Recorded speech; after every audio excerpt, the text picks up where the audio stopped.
дар мавҷ барномаи иттилоотии хабар.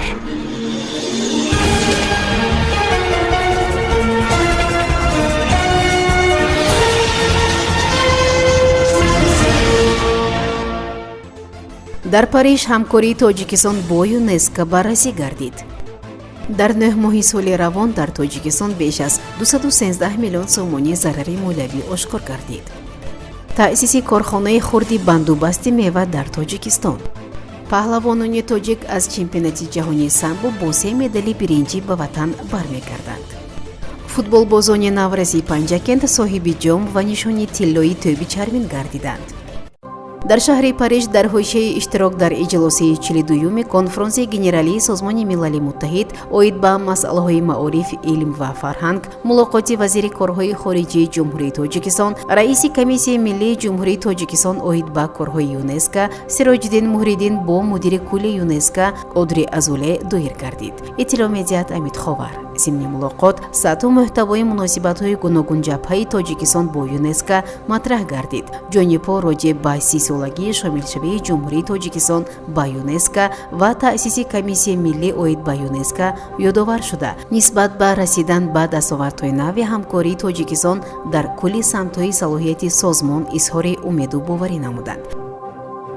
дар 9 моҳи соли ҷорӣ аз ҷониби мутахассисони агентии назорати давлатии молиявӣ ва мубориза бо коррупсияи ҷумҳурии Тоҷикистон дар натиҷаи тафтишу санҷишҳои гузаронида беш аз 213 миллион сомонӣ зарари молиявӣ ошкор карда шуд. иттилоъ медиҳад Амид Ховар. бинобар иттилои манбаъ, аз маблағҳои ошкор гардида хароҷоти ғайриқонунӣ беш аз 18 миллион сомонӣ, камомад ва тасарруф 249 миллион сомонӣ, изофанависӣ дар корҳои таъмиру сохтмонӣ зиёда аз 52 миллион сомонӣ, зарар ва фурӯш ва иҷораи амволи давлатӣ 1.6 миллион сомонӣ, талафи воситаҳои пулию молӣ зиёда аз 63 миллион сомонӣ, маблағи кам ҳисобшуда ва рӯйпӯшгардидаи андозу пардохтҳои ҳатмӣ наздик 53 миллион сомониро ташкил медиҳад. иттилоъ дода шуд, ки дар натиҷаи тафтиши ташаккул ва иҷрои буҷетҳои маҳаллӣ 15 шаҳру ноҳияҳои ҷумҳурӣ наздик 38 миллион сомонӣ зарари молиявӣ ошкор гардида, 37 миллион сомонии он барқарор карда шуд.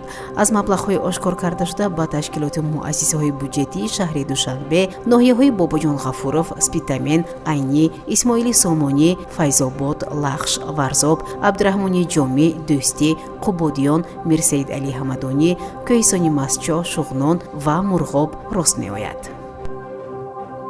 вазири кишоварзии Тоҷикистон Қурбон Ҳакимзода зимни мулоқот бо намояндаи агентии Туркия дар умури ҳамкорӣ ва ҳамоҳангсозӣ Иброҳим Эдҳем Унал масъалаи бунёди корхонаи хурди банду басти меваро баррасӣ кард. дар ин бора дафтари матбуоти вазорати кишоварзӣ ба Спутник Тоҷикистон хабар додааст. ба иттилои манбаъ, ҳамчунин тарафҳо зимни мулоқот маҷмӯи масъалаҳои дуҷониба дар соҳаи кишоварзӣ ва муайян намудани самтҳои афзалиятноки ҳамкории минбаъдаро баррасӣ намуданд.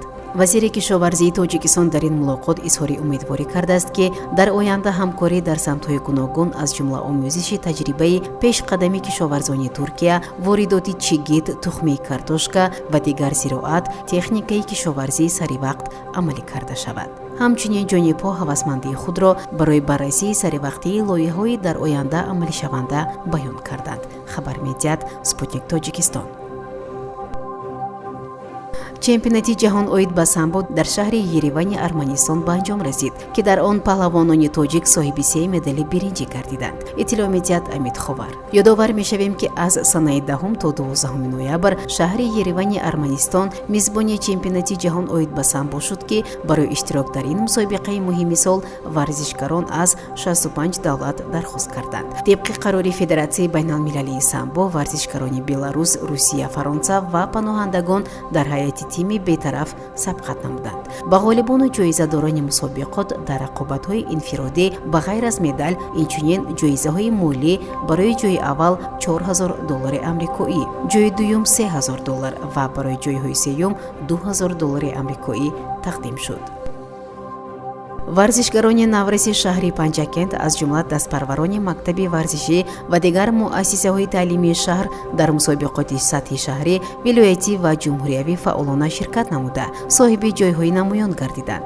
Тавре аз мактаби варзиши шаҳр хабар доданд, дастаи футболбозони навраси шаҳри Панҷакент, ки аз хонандагони литсеи шаҳр мураттаб шуда буд, дар финали мусобиқаи ҷумҳуриявии тӯби чармин ба дастаи муассисаи таҳсилоти миёнаи умумии рақами 23-юми шаҳри Душанбе ғолиб омада, соҳиби ҷом ва нишони тиллои ин мусобиқа гардиданд.